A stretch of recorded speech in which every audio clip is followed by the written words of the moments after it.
of rands to keep foreign nationals on the COVID-19 relief program, for example, a budget that can be redirected to employing more and more controls at the border.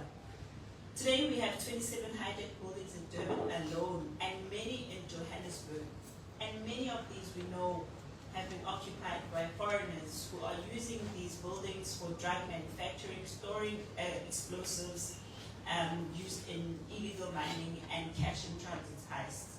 A problem that we would not have if we had not had an influx of illegal immigrants who need and are desperate for a place to stay. Which has led us to a crisis now where we have illegal mining, which is conducted by illegal immigrants. While we appreciate that people have problems in their own countries, and these problems are ranging from slow growth of their economies, unemployment, lack of infrastructure, and social ills, political instability as well, we can never allow South Africa to be a permanent crime scene because most immigrants are not in South Africa for genuine reasons. Today, we have over 300 families who have been forcefully removed from their homes by Zamazamas. And everyone goes on as if this is just normal. And it's a well-known fact that majority of these illegal immigrants and illegal miners come from our neighboring countries such as Lesotho and Botswana. What we have seen our people going through is the most inhumane thing, where families and women and children are forced to live in community halls, where they live in one structure and they share limited bathrooms, while the trigger-happy illegal immigrants armed with automatic rifles continue to terrorize our communities, and our people are slowly losing hope from the institutions that are meant to be protecting them. Yet we have not heard a word from the president of the country.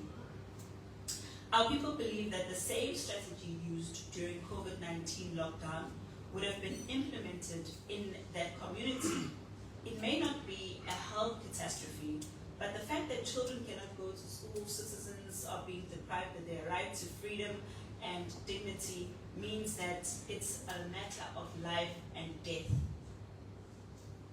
We have also seen an increase in cash in transit heists, and we have a concern with the increased number of illegal immigrants who have been involved in violent crimes in our country. They carry dangerous weapons, particularly those from Mozambique. Today we don't have DJ Waris, who was brutally killed for trying to restore order and reclaiming hijacked buildings. What is disheartening is that amongst those who have been implicated, and he was appearing a few hours ago in court, is that this person is an illegal, undocumented foreign national from Mozambique. We are not just fighting against illegal immigrants, but we are fighting a system that allows it to happen.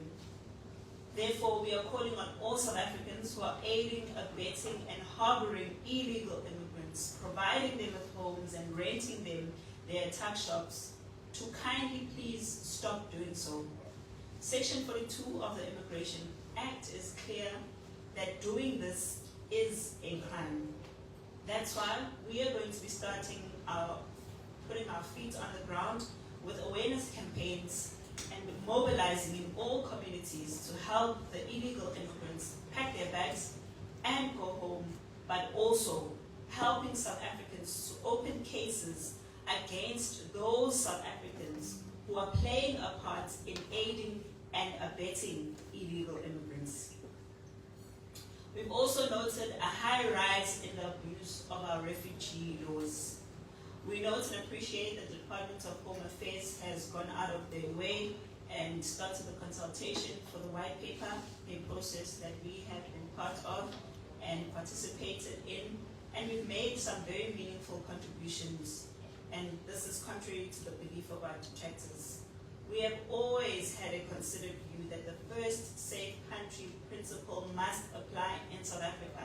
It cannot be that a person will cross 5 countries to seek refuge in South Africa and then claim that they are refugees, and then many of whom end up as economic migrants instead of them being genuine refugees, because we see them going home and coming back during the holidays, and we wonder what kind of refugees are these. We have also noted that there's a number of immigrants who come to South Africa seeking refuge when they do not qualify for the refugee status. And some collude with the government officials who are working at Home Affairs and get assistance from some politicians to get these documents and increase the numbers of refugees who are dependent on the state coffers. Section 3 of the Refugees Act does state that a person qualifies for refugee status on the following basis. This is owing to a well-founded fear of being persecuted by reasons of his or her tribe, religion, nationality, political opinion, or membership of a particular social group. It is outside the country, or his or her nationality is unable or unwilling to avail himself or herself of the protection of that country, or not having a nationality and being outside the country of his or her former habitual residence, and is unable, owing to such fear, to return to it, and owing to external aggression, occupation, foreign domination, or events seriously disturbing or disrupting public order in either a part or a whole of his or her country of origin or nationality. This is what the Act says. Now the million-dollar question is, does Nigeria, for example, meet the requirements of the above? If not, why are we seeing greater portions of our cities and towns, such as Point Road or Sunnyside in Pretoria, being taken over by Nigerians who are known drug dealers, traffickers in South Africa, and human traffickers in South Africa? This is a clear sign of the abuse of the Refugees Act. They do not only destroy the future of our country by condemning thousands of young people to being drug addicts, and this will not only affect the labor market, but we will also have families, our culture being extinguished. We will begin to see their culture being dominant, as we see in certain places they have taken over. They are now creating their own nationality, which they call South-Jere. Linking the permanent resident status has caused too many problems for the country, with hundreds of South African women entering into transactional marriages with foreign nationals in order for such illegal immigrants to stay in our country and plunge us deeper into crisis in terms of resources and sustaining the country. We strongly support the amendment of the Refugee Act, particularly where it conflicts with the Constitution of the Republic, because Section 27 of the Refugees Act states that refugees enjoy full protection, which includes the rights set out in the Bill of Rights. However, if you carefully read the Constitution of South Africa, and particularly the rights enshrined in the Bill of Rights, you will appreciate that not all of them are enjoyed by non-South Africans. As stated, we draw your attention to Section 22, as it does not say everyone, but it says every citizen has a right to choose their trade, occupation, or profession freely. This section does not envision the benefits of immigrants. If the context and logic of interpretation of Section 27 is that refugees have the benefits of the rights in Chapter 2, without stating that they enjoy the benefits of certain rights, then we might soon face another constitutional disaster where refugees may actually want to vote, when Section 19 of the Constitution, which is in the Bill of Rights, states that every citizen is free to make political choices, which include the right to vote and form a political party. So clearly here we have got a conflict between what the Constitution says and what the Refugee Act says. And this is going to create even more crises for us. And this is not the only conflicts that we've noted, by the way. There are many others. So What our constitution says about limited resources is also stipulated in many of the other immigration laws and criminal laws and laws in the country. And some seem to put that against the constitution of the country. So less than 7.6 million people pay personal income tax in the country. A country that has a population of over 60 million people. Only 7.6 million pay personal income tax, with just 1% of the taxpayers earning over 2 million, while approximately 28 million citizens are dependent on social grants in the country. This is 47% of the population of our country is dependent on social grants. And this is an amount of 267 billion that is spent by our government every single year. So it's clear that the country doesn't have enough resources to cater for foreign nationals coming from all over the world and then hide behind the Constitution, then make the Constitution and its laws contradict each other. Section 7 of the Constitution reads, with Section 36, makes it clear that the rights in the Bill of Rights are subject to limitations, and there's also something that's called fair discrimination. We are calling upon our government to apply these principles stated by the Constitutional Court in the case of Soromani and Grootman, for example, of such cases, that it can only provide services within the available resources. We are not a welfare state of the world. You can't feed your neighbor when your children are hungry.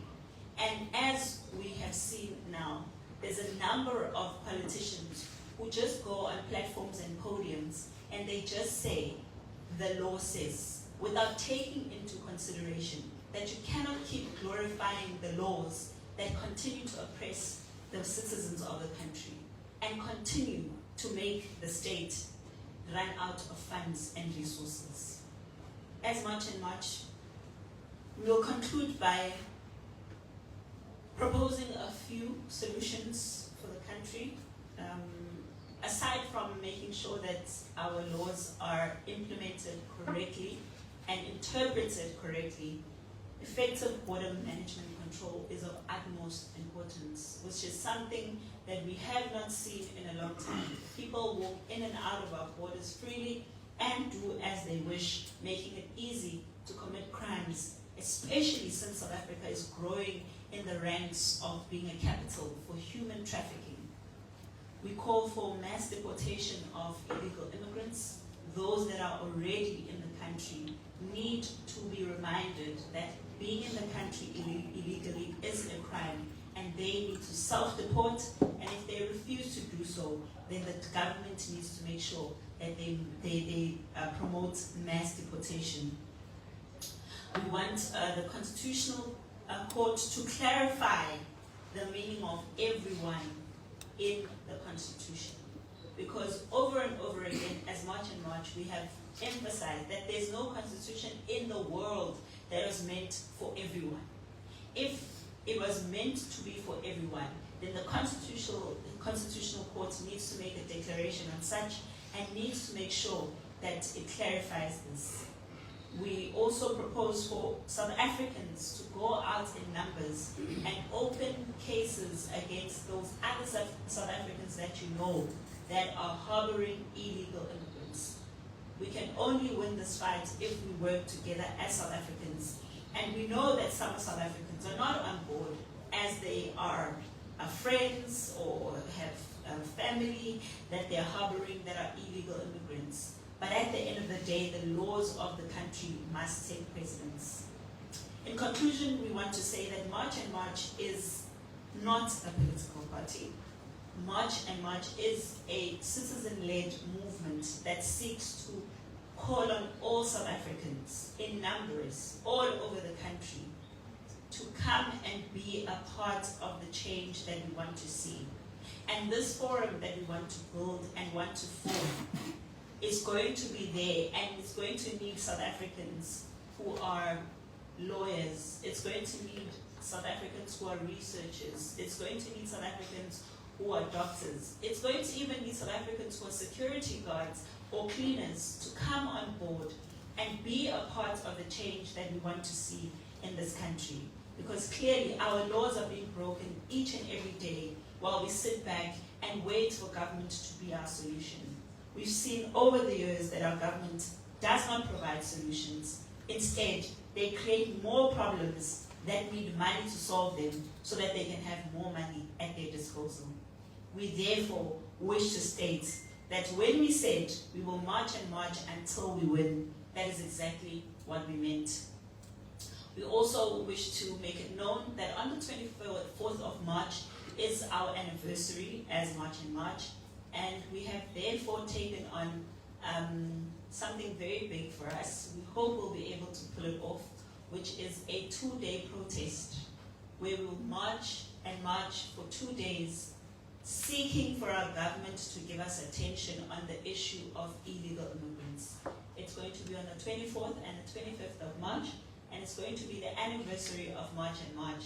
Our freedom was won through South Africans being on the ground, not on their phones. Unfortunately, back then there were no cell phones, and we are just unlucky that people now protest only through their phones. We call on all citizens to come on the ground, be part of the movement as we work to make sure that every single day we deal with the issue of the influx of illegal immigrants. Stop buying from illegal immigrants. We've seen a lot of children are dying from the food which is not regulated, the standards are not checked, etc., etc. Stop keeping them in your homes. Stop harboring criminals. We know they are human beings, and we know that sometimes it's difficult to detach from human beings. But what is more important is the survival of this country, not just for ourselves, but for the future of our children as well. I thank you very much.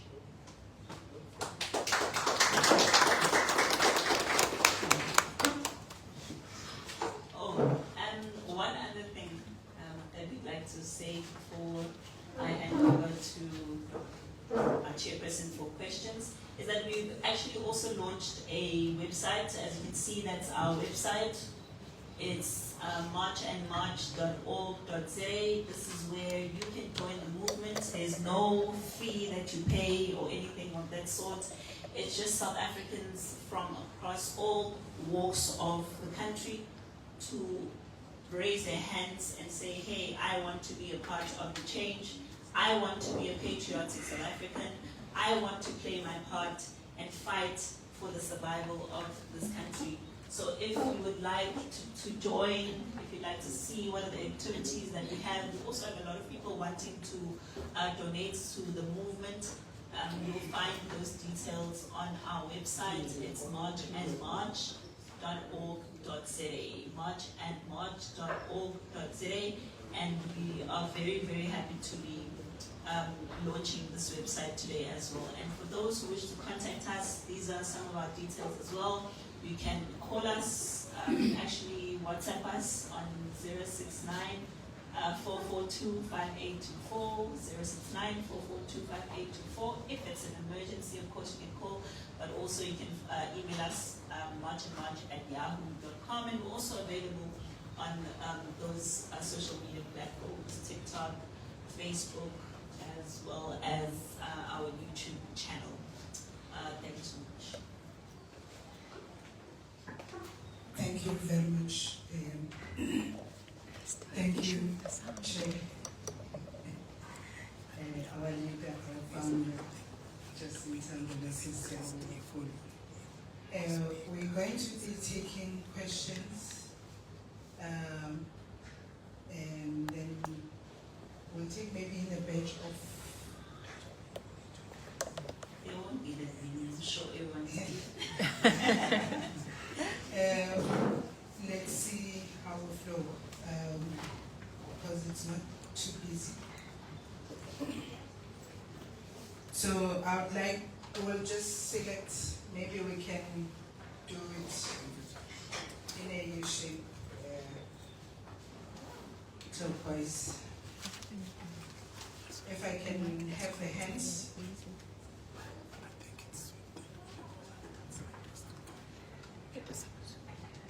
Okay. we can start. And please introduce yourselves as we like to take the question.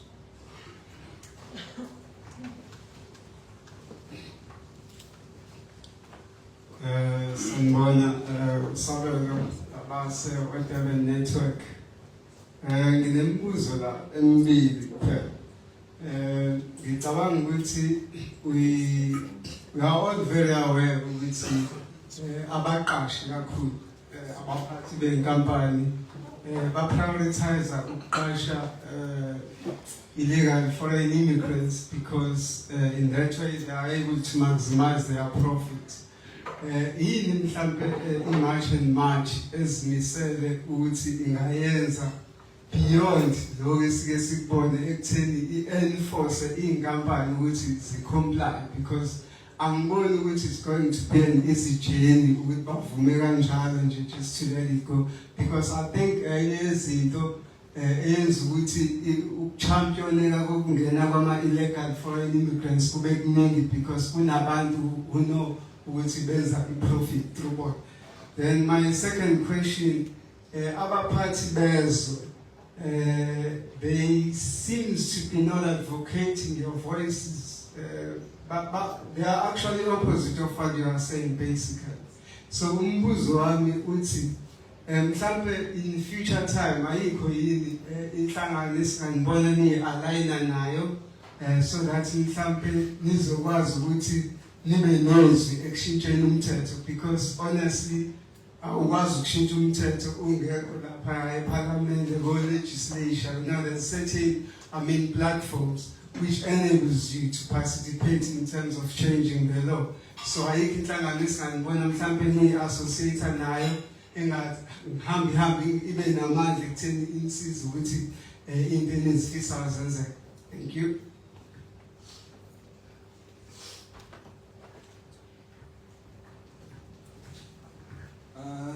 Afternoon, Ngobese from ENCA. Just a quick question. This week we are all aware that the President Ramaphosa will be doing his own address. Last year we came from a difficult year, citizens. There was a Magang Commission, to the Magang Commission. A lot of things came in the media, the wrongs and the rights.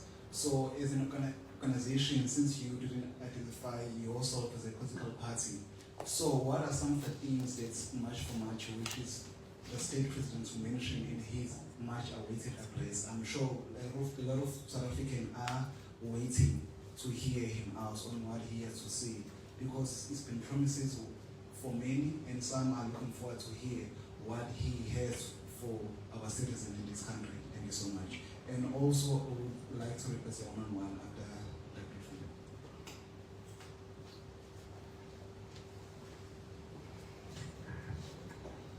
Good afternoon, everybody. My name is Punzi. I'm from the News SA. I think I've just got one question. There's one problem that we can say that the Home Affairs publicly is not aware of, and we see it. I'm talking with some experience whereby I've written a story about it. The problem is that people who actually do not have papers, most of them are saying they are force-fitted to pay around to 20,000. Recently, I think 4 days ago, the guy was saying he was told to close to pay 50,000 just for papers for him to have a visa.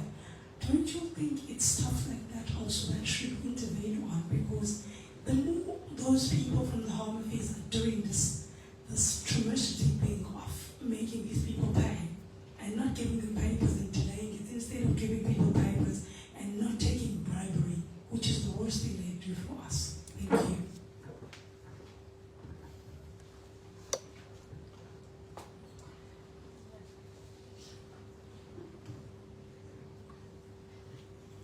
Thank you so much for the questions. We'll start with Sabelo Dominator. When you're talking about companies and what we can do when it comes to profits, I think you did mention that in the sense that we have asked for the government to make the law stricter when it comes to people who are hiring foreign nationals, because that's the only only way that it will work. Right now, the government makes you pay a fine once, I think, then you pay a fine again, and then only on the third,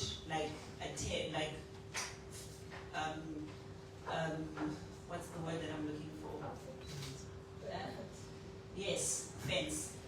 Do you then get charged? You know, so it's like a fine. Business people can pay like 100,000, come back again and pay another 100,000, and the chances of our officials coming back again are slim because, as you were also mentioning the issue of bribes, some officials go there knowing very well that the person is not in compliance, so that I can make money off it. You know what I mean? If the government doesn't offer an opportunity for a person to kind of pay for hiring illegal immigrants and they get arrested, like first attempt, there's no second chance about it because you're breaking the law, knowing very well that you're trying to maximize profits. But unfortunately, when you live in a capitalistic state like ours, disguised as something that it's not, you will find that business people are always being put on a pedestal to make them believe that they can get away with anything because they've got money. And I think we've seen this quite often, that business people are not seen as offenders when it comes to the issue of illegal immigrants because they've got the money. Therefore, we are meant to be just, eating at their feet. Meantime, they are the biggest beneficiaries of this because those who are there committing all kinds of crimes are making themselves even richer.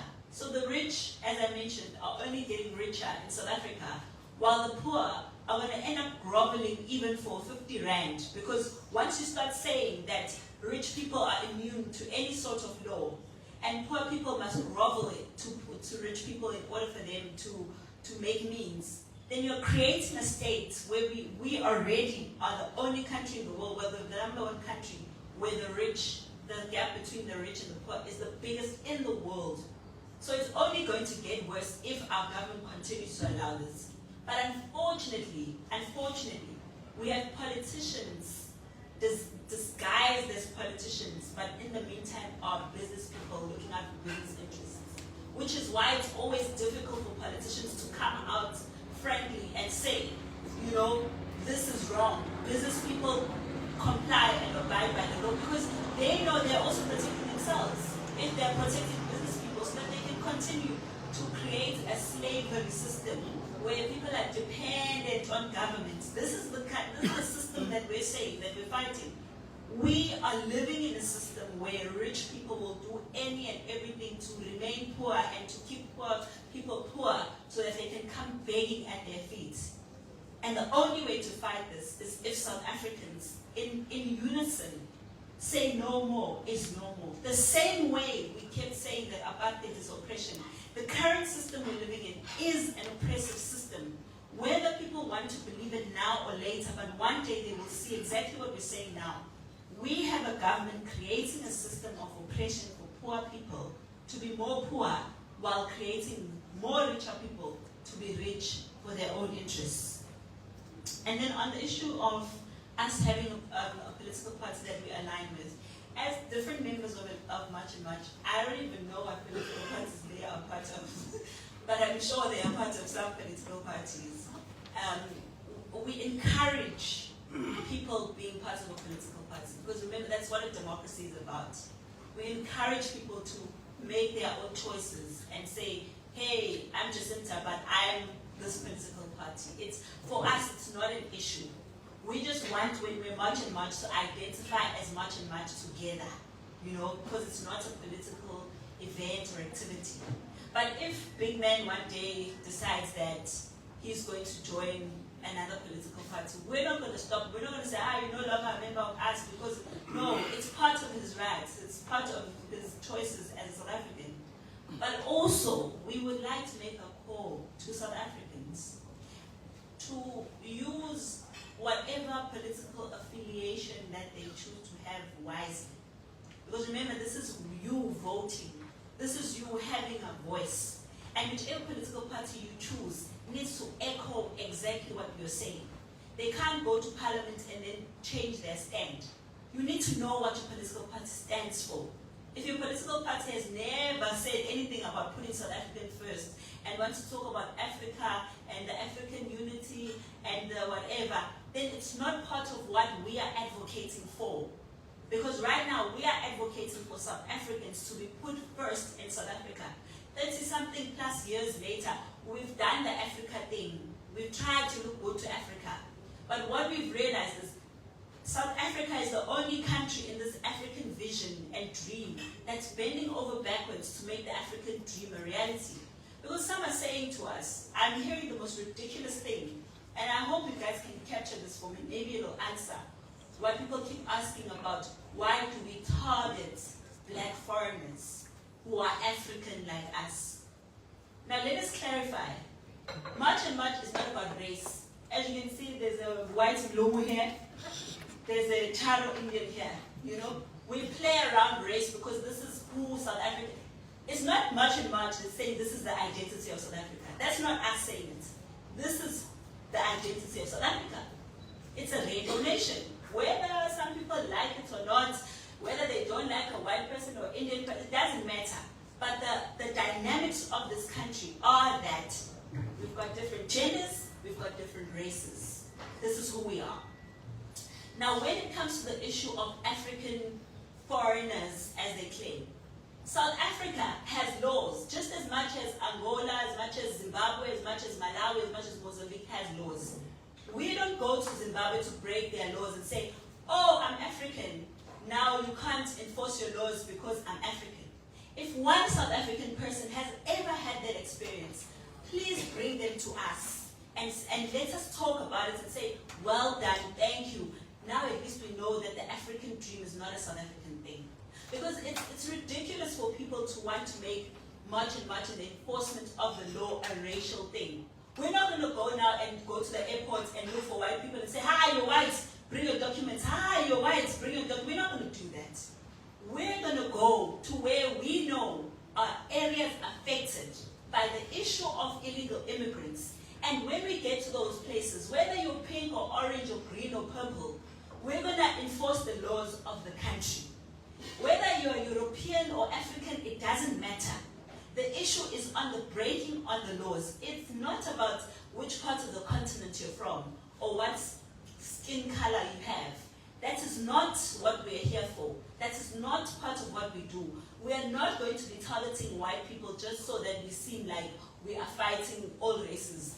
No. Where we are, where our resources are, where our resources need to be protected, we will protect those resources regardless of race if you are an undocumented, illegal foreigner in our country.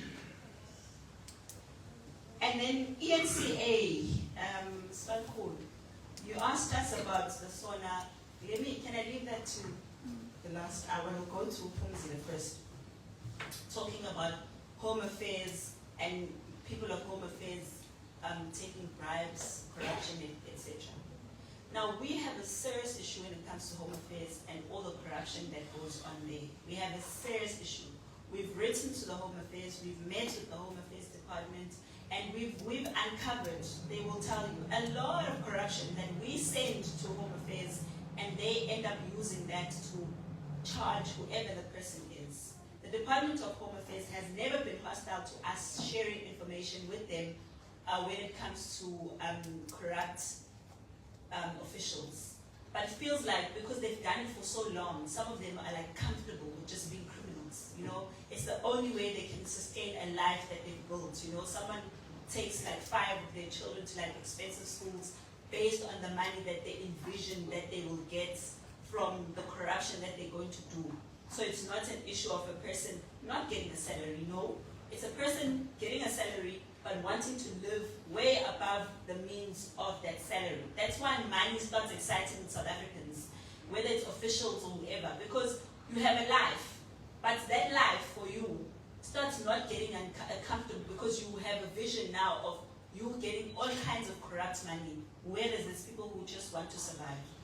Where I'm going with this is that when you talk about home affairs and documents, we have a problem when they're documenting the wrong people, when they're selling documents, etc., etc.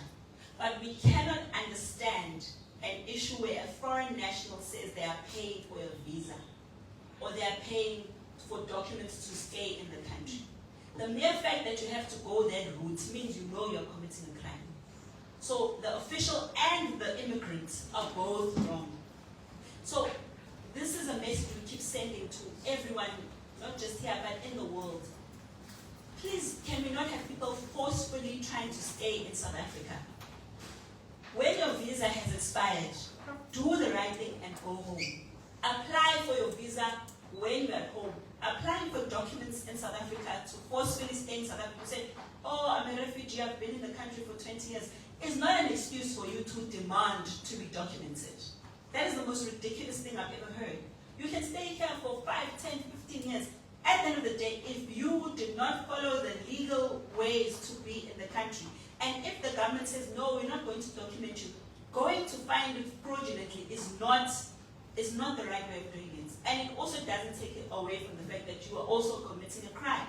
So we are calling on the Home Affairs Department to continue to deal with some of their officials. We've seen them making their system difficult for fraud. But the most shocking things, like, I don't know how these officials think of these criminal things that they do.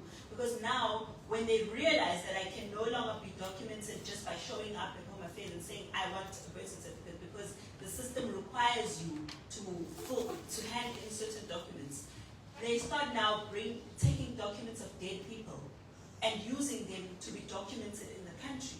Why the desperation? Like, that's the part that I don't get. Why the desperation for immigrants to be in the country by all means necessary? And more often than not, it's those that are here in the country doing wrong things anyways. It's not the ones that are supposedly refugees or asylum seekers. It's mostly criminals doing their usual criminal ways of staying in the country. And then, Osibankulu asked us about the SONA and what we wish for the President to mention and the promises.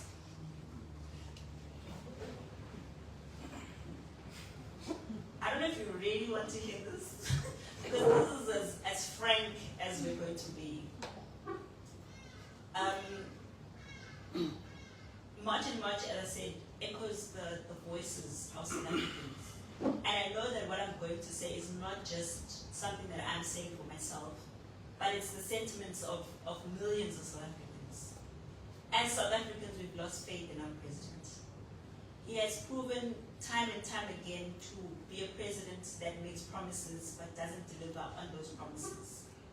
And there's so many things. I remember that at one point when he just delivered a SONA, I don't know which year this was, I was so excited because he spoke about a smart city. You know, I was like, my goodness, this is the technology we're talking about. You know, we want a smart city. Until today, there hasn't even been a shovel or even a map pointing to where that smart city is going to be. And if we can go back to the many SONA addresses that we've had from the president and come back years later to see how many have been delivered, I know many of us will be disappointed. But especially on the issue of immigration, because our president continues to pretend as if it's not happening. And he's not going to wish the issue away. He's not going to pretend like South Africans are unhappy with illegal immigrants.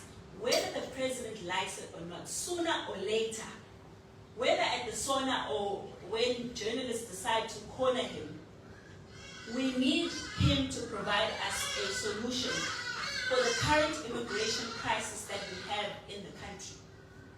Whether it's stemming from zamazamas to the influx of people stealing medication, whether it's from the criminals that are hijacking buildings, or whether it's from the children being trafficked in and out the country, all of these things are things that he's very much aware of. But we've never heard a thing from the president.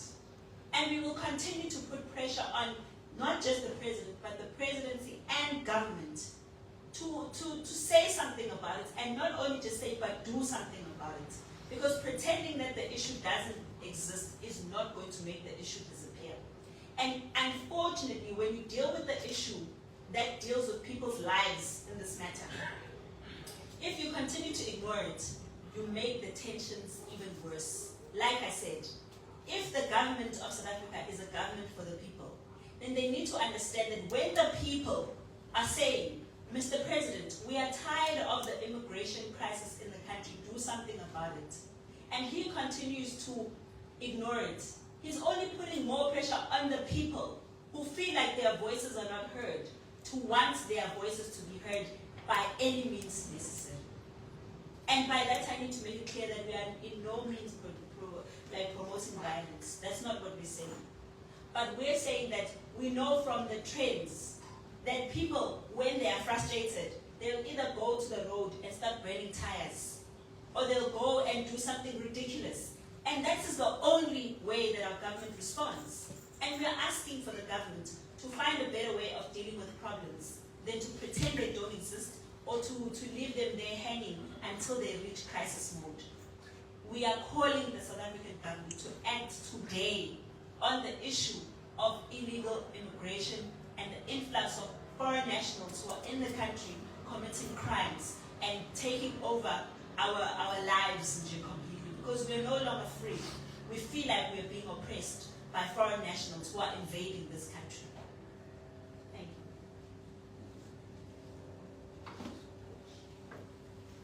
I was actually hoping somebody would ask us about the Addington issue and and like what happened, where did you guys go? But I think you guys covered that extensively, and we're happy with that. Yeah, I think we're happy with that in terms of that issue. But we continue, like you said, we've got this Human Rights Commission on our back with the issue of hospitals, and we also want South Africans to fight these non-profit organizations and NGOs with us who continue to think that they are the voice of South Africans while oppressing us. So if we can make a call to all South Africans, please join us. I know some of you are saying you're scared for your jobs or whatever, but one day you won't even have that job if we don't fight today. So I'm making a call for all of us. Put everything aside. If your boss needs an explanation of what March and March is before you take to the streets, we're more than willing to come to your offices and explain who we are so that they don't fire you from work when you are seen on the ground, putting your countries first, fighting for the survival of this country and fighting for your children's future. Thank you. Thank you very much. I don't know if you still have questions on the floor. Okay, we have one.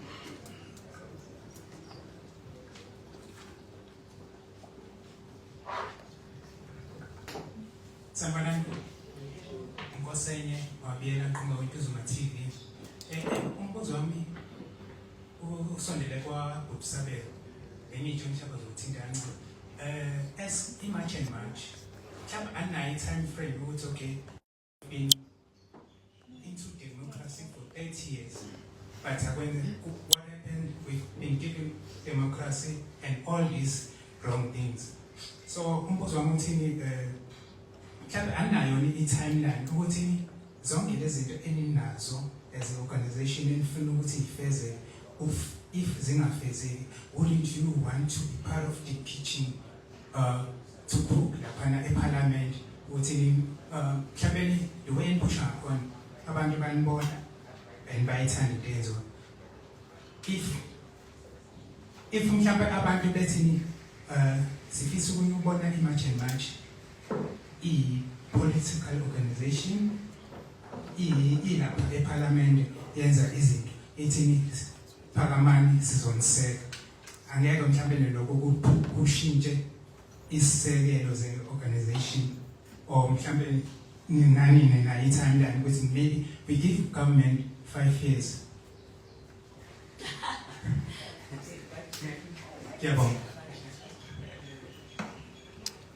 Okay, for us, I don't think we've got a time frame, because with the fight as big as this one, you can't time it. Remember, South Africa was colonized for 300 plus years, but only after 300 years did we manage to get like proper freedom, because we moved from colonization to apartheid, and that system lasted for 40-something years. Then now we've got a democracy that's here for 30-something years, and we see that it's not working for us.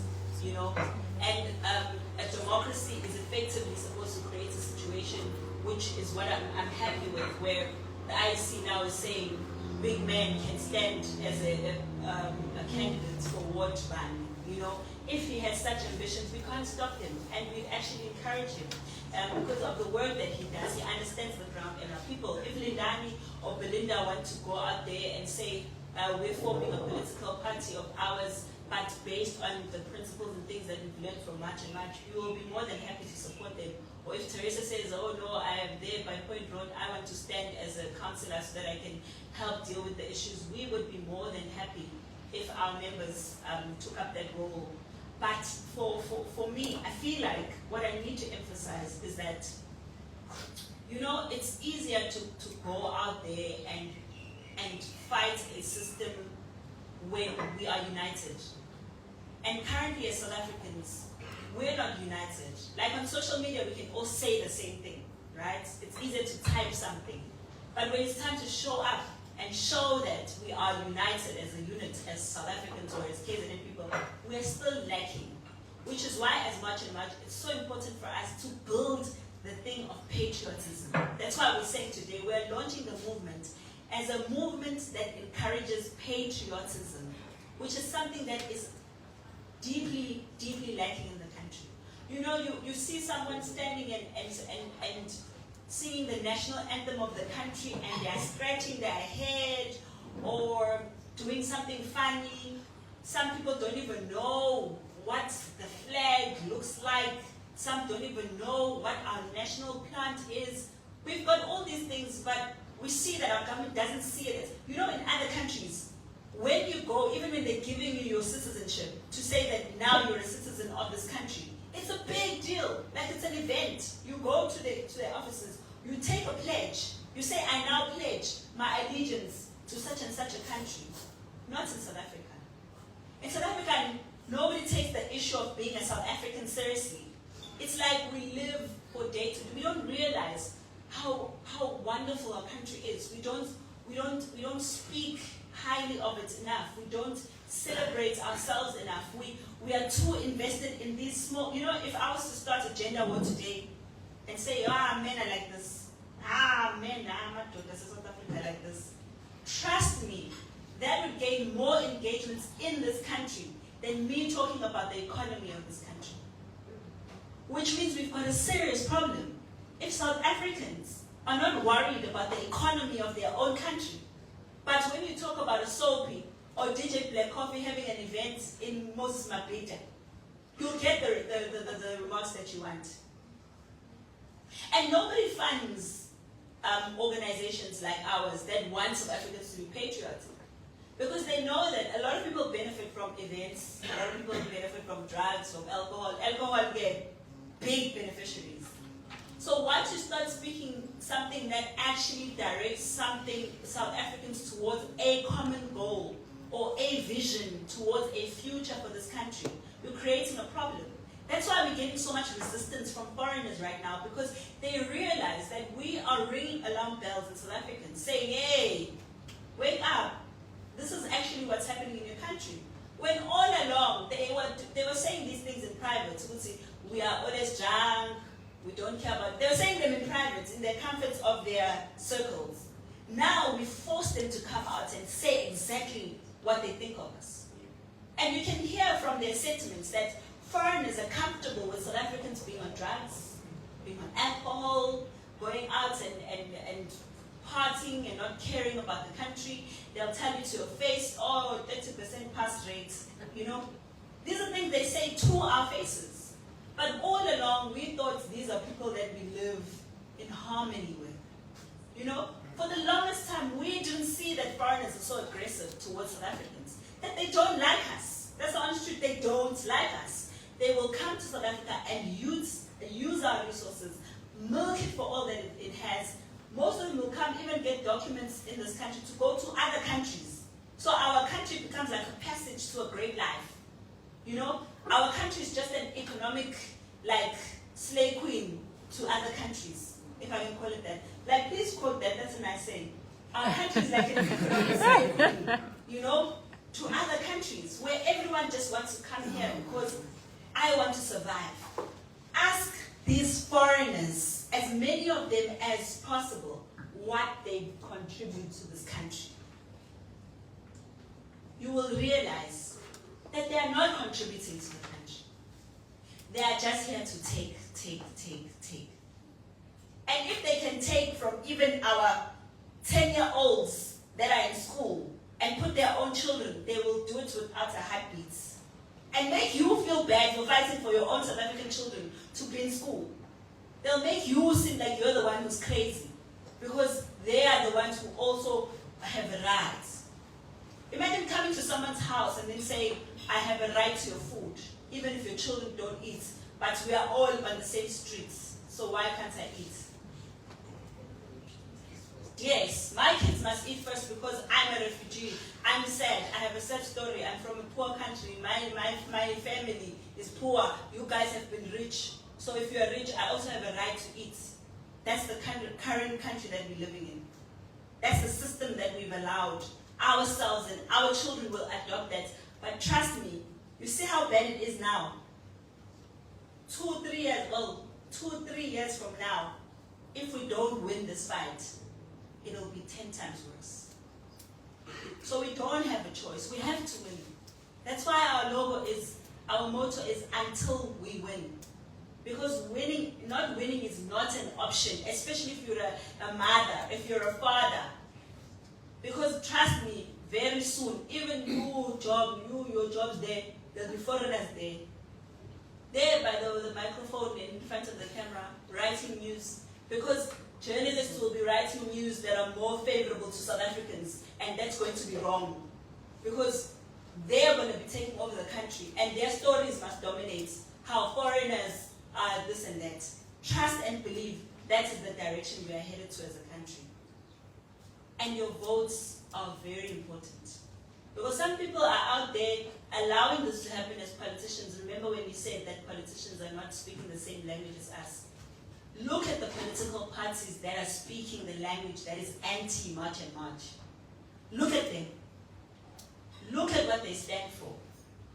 Look at how they are benefiting from this. If you're looking at Mandela Commission today, you will have certain political parties that are benefiting from it. Certain political parties that are benefiting from the discourse and the problems that we have in the country. That's why it's very important that people stop being attached to political parties. If a political party is not serving the interests of South Africans, that political party must be extinct. If it means that it must never exist ever again, that is what must happen. Thank you. Just last question, Udoga from Inside Vibe FM. I was watching and I realized something efike nje emqondweni wami.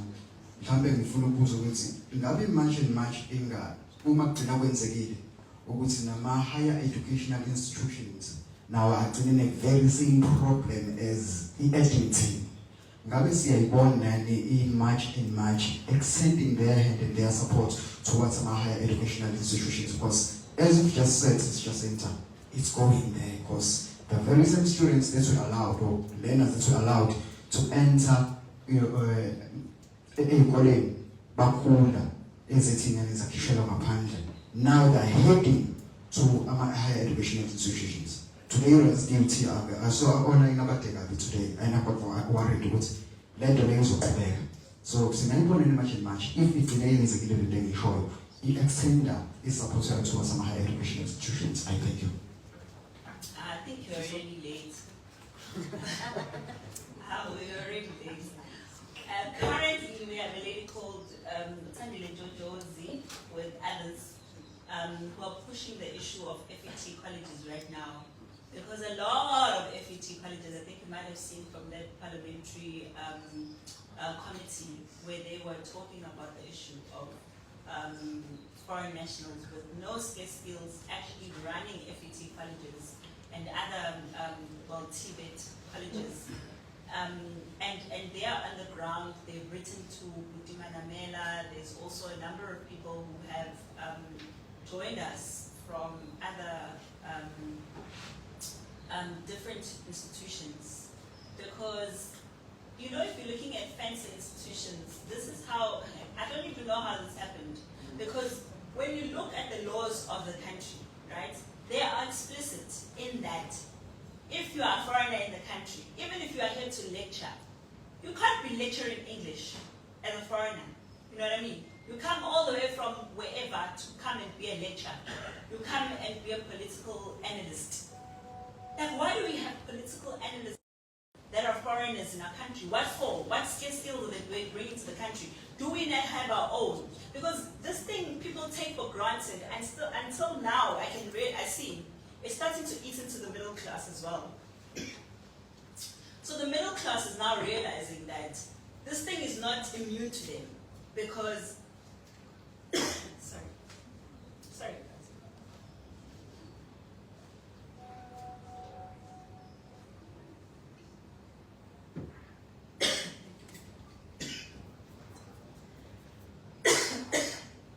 So it's starting to realize that this thing is not immune to them. You're seeing doctors on the streets take to the street marching, teachers, lecturers. Everyone is on the ground complaining that foreigners are taking over their jobs, whereas they're not providing any special skills. That's why the law was there. It was there because there's no need for us to have lecturers lecturing English, teachers coming from Zimbabwe. We've got 700 and something in KZN alone, teachers from Zimbabwe coming to teach. Why? When we've got unemployed teachers. You know, there's something that we mentioned also in our presentation, which is called a fair discrimination. It's something we want to emphasize in the Labor Relations Act, that there is something called fair discrimination. Because I can discriminate against Upriti if she's a foreign national for the sake of a South African. That makes sense. It's not rocket science. And there's articles, there's judgments on this, where there's a lot of fair discrimination cases that have been won because it doesn't make sense. We went to speak to Minister Aaron Mutsaledi, who said to us that they have now started, well, it's actually in effect, because I saw in one of the universities, refusing foreign nationals to study medicine. Like, completely. Like, if you're a foreigner, you're not allowed to study medicine. It's currently in the country. Because he said, while he was at Home Affairs, they'd get a lot of court cases, taking them to court from foreigners saying, you taught me, now you must hire me. Because, I mean, it makes sense. Why would I teach you and then say, like teaching foreigners law, for example, you come and you learn law to what? Obviously, because you must practice. And you're going to practice which law? South African law. So these things start from primary school, where you're teaching them. You take them, when they finish their Edmonton, where must they go? They must go to a high school, right? We don't have the same problem. Now we must go to a high school and remove them so that we can put a South African child. It's a never-ending story. When they finish high school, where must they go? They must go to university. Now we must go to university and fight them to remove them to put South African children. So a lot of people think they're not affected now because maybe their children are still in primary school. Oh, primary school, it's only primary. Why are you harassing poor primary school children? But it starts there. Everything, if you want to solve it, you start at the grassroots. We're not going to go there to universities because probably by then the government has given them documents or they've found their way through Home Affairs and they've gotten their documents. But there, at foundation phase, that is where our government should be saying no. No to foreign children. Because if you're saying they deserve a right to an education, you as the government must build them refugee camps there and educate them there. Not at the expense of South African children, never. Children must be going to, while their children are in school, learning. From their high school, from high school, it's a cycle, this thing. They've penetrated everything, these foreign nationals. SANDF, CFO, the person who's in charge of the finances of our entire military is a foreigner.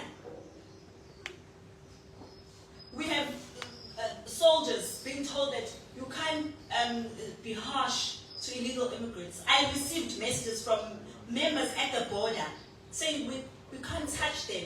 You can only just look at, you're a soldier. They swear at you, they throw stones at you, but you can't touch them. Why? Because we've got people who are foreigners who've infiltrated our military. Their soldiers don't eat. Where do the finances come from? From a person from Ghana. Why do we think that a person from Ghana is going to prioritize South Africa? We've got this Human Rights Commission, their head of research, the person who decides that let's take March and March to court, is a person from Uganda. That person decides, oh, according to my research, March and March is a problem, let me take them to court. That person. Mind you, the Human Rights Commission is funded by us through our tax money. But the decisions are made by someone from Uganda. Have we ever heard anything being said by the Human Rights Commission about Zamazamas? No. Have they taken anyone to court for Zamazamas? No. Have they taken anyone to court for the 4,000 South African children who until today in Gauteng are not placed? No. But trust me, when it comes to March and March, going to hospitals, you will see them. Firsthand, they'll pay the best legal teams. And that person, by the way, from Uganda, his father and grandfather were leaders in Uganda. They were decision makers in human rights, but Uganda still has the worst human rights crisis in the country today. But he's not in Uganda helping those Ugandans have their human rights, but he's here in South Africa telling us about our human rights. That is how much we've allowed this to happen. We've allowed it to go on for too long. And we must question everything. Whether they call you xenophobic or whatever, we don't listen to that anymore. We need to take this country back from all these foreigners. Even in high-place building, I saw someone complaining that in Tshwane, I don't know who and who is head of this, in Zimbabwe, in Johannesburg, their head of this is someone who's from Zimbabwe. We saw a judge who wants to head the labor courts, being someone from Zimbabwe. How does this happen? How do we allow this? And it seems like we're raising petty issues to some people, but not when there's an influx of foreign nationals. If it was normal every day, like one Zimbabwean here, one Ugandan there, it's not that in this country. In this country, we are being completely taken over. There is an invasion. I heard that even some of your media houses now are being run by foreigners. Yeah, you see. But you sit here, and some of you, and you act like you are not hearing us. Unfortunately, we know it's your job, but one way or another, you have to stop writing articles that are anti-South African. You have to. Now it's no longer about us as much, it's about you as well and the future of your children in your country. If your editor says don't cover a story that's showcasing the reality of what South Africans are happening, then don't cover that story. In one of those radio stations, they said they mustn't cover a story that has much and much. We are fine with that. But they wanted to go and cover a story that has to do with the Department of Education, but not cover much and much. How is that balanced reporting? There's no balance there. But we are fine because you guys are here, they can stay, it doesn't matter. So we are calling on, like I can't emphasize enough how every single South African job and South African identity is being stolen right now. You two, the twins, one day you'll see another one of those people who are there that you are interviewing. They're going to do the same thing you're doing. But they're not going to be covering your stories, they're going to cover their stories. Very soon. They also have twins, maybe twin girls. So guys, when we talk about much and much protecting us, we're protecting our entire resources. We don't have a problem with foreign nationals. We emphasize this again. But as long as they're here doing good things, and they are here, there's no, like we said, there's too many laws being broken to accommodate foreign nationals. You can't be telling us that you've got FET colleges where there's foreigners, and then when we talk about it, you say it's because we hate foreign nationals. No, we are saying that the law doesn't allow it. Whether they are here legally or whatever, at the end of the day, the law does not allow for a foreign national to come and sweep the floor. That's just the law. It's not us. So people must stop making this about us having vendettas or hating people. No, the law is the law. Next thing, foreigners are going to be voting, like you said, because the Refugees Act says they are allowed to do all the things that we are allowed to as citizens. But then we also say that foreigners are not allowed to. You see the contradiction there.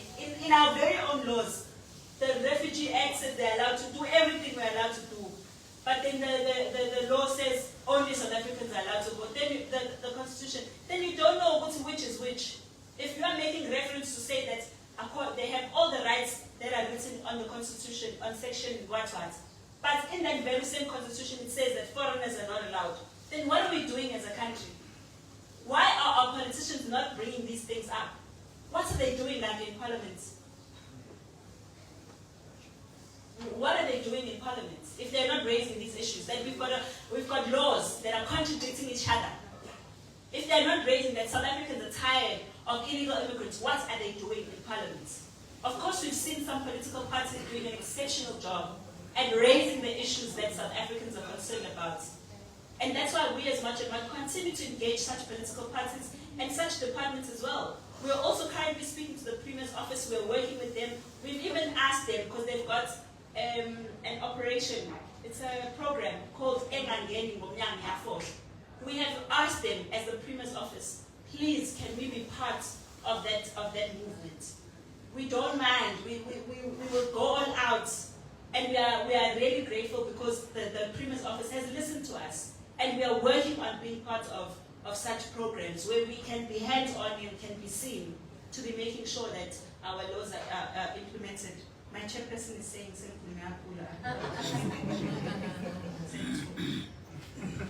So, Sipho Jack from Daily News. I had properly constructed my question, but now I'm a proper foreigner as well with the proper documentation. Yeah, see, I told you it's taking over.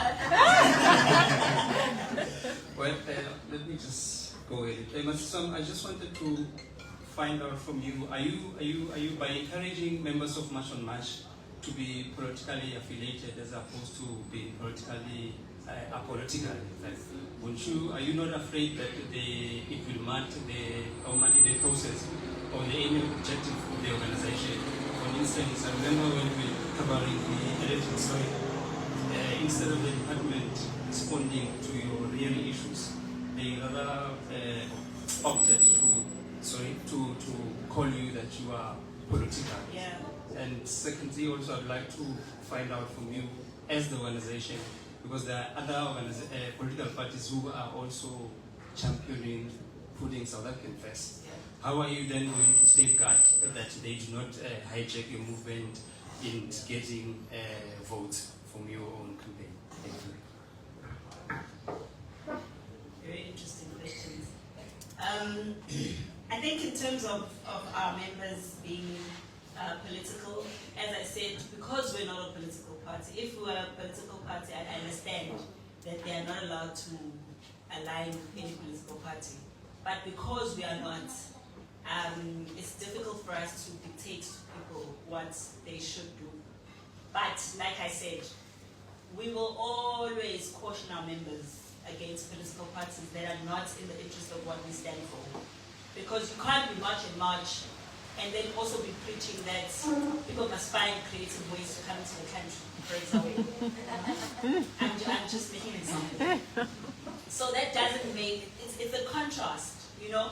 And we're not saying that those political parties must stop preaching whatever message that they're preaching, no. We're just saying that's not who we are, and that's not what we stand for. We stand for South Africans through and through, from beginning to end. If we need to discriminate against people fairly, for South Africans to be put first, that must be done. And if it means that we must change the constitution, that must be done. Because currently, we are dealing with a crisis we didn't know many years ago, 30-something years ago, when they even wrote that constitution. They probably didn't know that we'd be dealing with an invasion now, you know, disguised as legal. So it's very important that that is done. And then you mentioned something about political parties infiltrating us.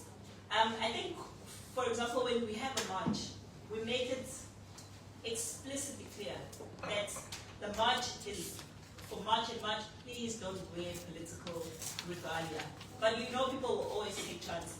But we go out of our way to emphasize this. Like, even before the march starts, I know there was even a case where Nozi was furious this one time because some members, like, they're saying, I don't have any other thing to wear. They're like, okay, switch your t-shirt around, wear it inside out. As long as you understand what we're saying, we're not trying to be labeled as any political party.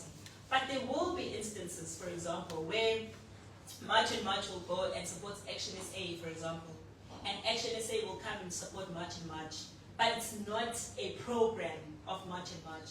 Or even if it is a program, but it's not limiting to you being there as a political person, wearing a t-shirt, say Action SA or MK or ANC or FF, whatever, you know what I mean?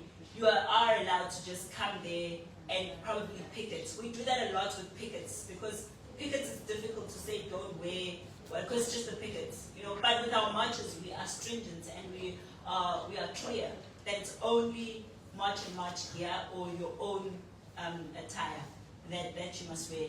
We do, like I said, work very well with certain political parties, and we're not going to disassociate ourselves with those political parties. In fact, when it comes to votes and elections, if it means we can promote those different political parties, we will, you know, we will. Because, for example, in some political parties make it explicitly clear in their manifesto that they are anti-illegal immigrants. And if we can highlight and shine the light on the fact that the IFP, for example, has a manifesto that is explicit, that says that they are anti-illegal immigration, we will support that, unapologetically so. We will support them. Whether people say it's because it's Tengiwe, IFP, or whether they're giving us money, we don't care. In fact, if the IFP can give us money, we'd appreciate it. We really would. If all of them would actually say, hey, guys, we need money, you know. We've got operations that need money. And currently, South Africans are using their own money. That's why we even have places where we ask people to make donations, etc., etc. Because money is what we need. The only thing is we're not going to take money in a non-transparent, illegal way and from people who don't serve the interests of what we're doing. We're not up for sale. That's not what we're doing. We're here to save South Africa. And if South Africans want to give us money, guys, money is what we need. Like that, I can't emphasize enough. We need it. And if there's business people who want to support and want to be behind the scenes, we have a lot of those. Sometimes they come through, they're like, I want to support you guys in your next march with t-shirts and whatever. You don't have to give us like proper money, better money. You know, you can give us resources. We appreciate that. You can transport our people, whatever that you can do. Some bring water, some bring food. Anything and everything is appreciated because the fight is solutions. We're fighting beneficiaries. We're fighting even people who believe they are in love. So, yeah. No problems on me.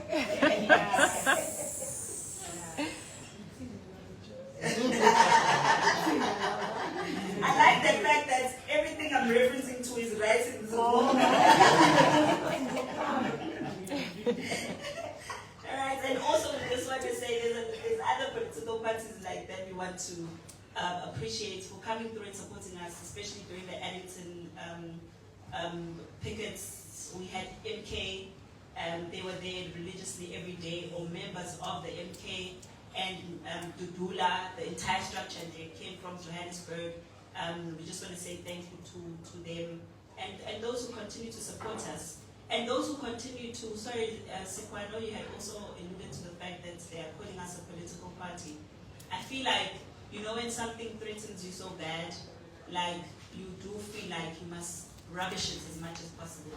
Because how many other organizations have been there even before us that speak about not wanting illegal immigration? I mean, they even put South Africans first, which was huge, you know? Nobody said that's a political party or went on to rubbish it every day or rubbish the people that are heading it. But with us, it's a completely different story. Like, you know, every week you probably get something that's like they want to push a narrative. But for me, that makes me happy because it means we're doing something right. Because when we started March and March, some of you might remember, some people were saying that I'm going to march alone, this thing is going to die out, this thing not going to last, this, Look at us today, we've got NCA, Newsroom, 1KZN, Kakasi, Devon Network, we've got Newsers, News SA, I'm saying that. Where do you want me to emphasize them? Umlazi, Vibe FM, we've got IOL, we've got Daily News, please. Oh, yeah. You know, look at us today. We've got Chef and Rapeg. What more could you ask for, you know? But when it started, a lot of people didn't see this vision coming this far.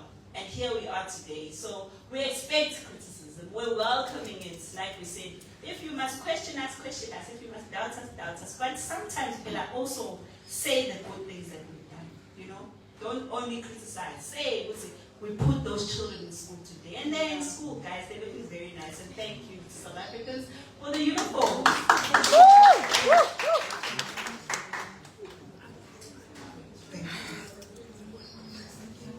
I think we are done with the round of questions, unless I'm leaving someone. Okay. Would like to request all the media houses to put just a bit of a registration on the desk there, so that they can just write their details and their contact details, emails, so that we can also be able to share the communication in future. And also we are welcoming the photo session after this, as we're about to finish the photo session, as well as the one-on-one interviews are also allowed, but we're going to have them organized properly. Anyone who is going to be interested to have a one-on-one session can just indicate on the desk they would like to request a one-on-one. And over and above that, we're going to have just a bit of a finger lunch that is prepared just here, so that we can just have something in our mouth. Siyabonga kakhulu. Your presence means a lot to us, and thank you, South Africa, for tuning in different platforms. And we'd also like to thank March and March movement members, as well as the Vuma and partners. We appreciate them for always being there for us as a movement. Thank you.